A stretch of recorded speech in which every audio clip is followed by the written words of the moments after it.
Report Sell by Item Summary សារៈសំខាន់ក្នុងវីដេអូនេះអាចឲ្យអ្នកប្រើតាមដានទៅលើចំនួនទឹកប្រាក់សរុបនៃការលក់ទំនិញតាមមុខទំនិញនីមួយៗនៅក្នុងចន្លោះកាលបរិច្ឆេទណាមួយដើម្បីប្រើចុចលើពាក្យរបាយការណ៍បន្ទាប់មកចុចលក់ទំនិញបន្ទាប់មកលក់ទំនិញតាមមុខទំនិញសង្ខេបចាប់ផ្ដើមកាលបរិច្ឆេទប្រើសម្រាប់ជ្រើសរើសកាលបរិច្ឆេទចាប់ផ្ដើមដំបូងដែលអ្នកចង់តាមដានឧទាហរណ៍ថ្ងៃទី1ខែ2 2018រហូតដល់កាលបរិច្ឆេទ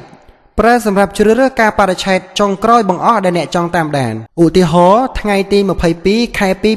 2018បន្ទាប់មកចុចពាក្យច្រោះ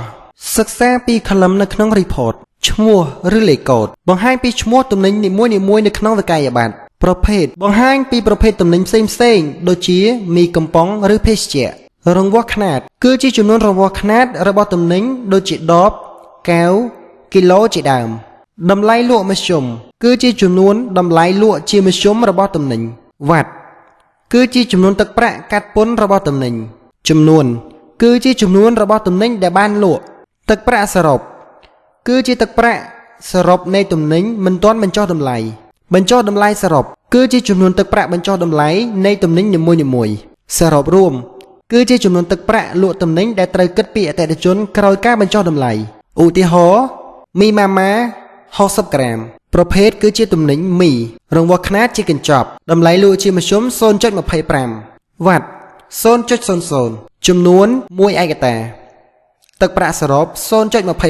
0.25 ការបញ្ចុះតម្លៃ 0.00 សរុបរួម 0.25 ដដែលលោកអ្នកអាចធ្វើការស្វែងរកទិន្នន័យទៅតាមតម្រូវការដែលអ្នកចង់បានបន្ថែមដូចខាងក្រោមយើងមាន option ស្តង់ប្រើសម្រាប់ជ្រើសរើសទិន្នន័យលក់នៅស្តង់ណាមួយដែលអ្នកចង់តាមដានឧទាហរណ៍ស្តង់ outlet លេខ01ទំនិញប្រើសម្រាប់កំណត់ជ្រើសរើសទំនិញដែលបានបញ្ចូលប្រភេទប្រើសម្រាប់កំណត់ជ្រើសរើសប្រភេទទំនិញដែលអ្នកបានបញ្ចូលអតិថិជនប្រើសម្រាប់ជ្រើសរើសទិន្នន័យលក់ទៅតាមឈ្មោះអតិថិជនណាមួយដែលអ្នកចង់តាមដានបន្ទាប់ពីជ្រើសរើសជម្រើសណាមួយមកធ្វើការច្រោះទិន្នន័យរួចហើយសូមចុចច្រោះដើម្បីបង្ហាញទិន្នន័យជាការស្រេចដើម្បីទទួលបានភាពងាយស្រួលក្នុងការប្រើប្រាស់របាយការណ៍សូមសិក្សាវីដេអូបង្ហាញពីរបៀបប្រើប្រាស់ទូទៅបន្ថែមទៀតសូមអរគុណសម្រាប់ការទស្សនា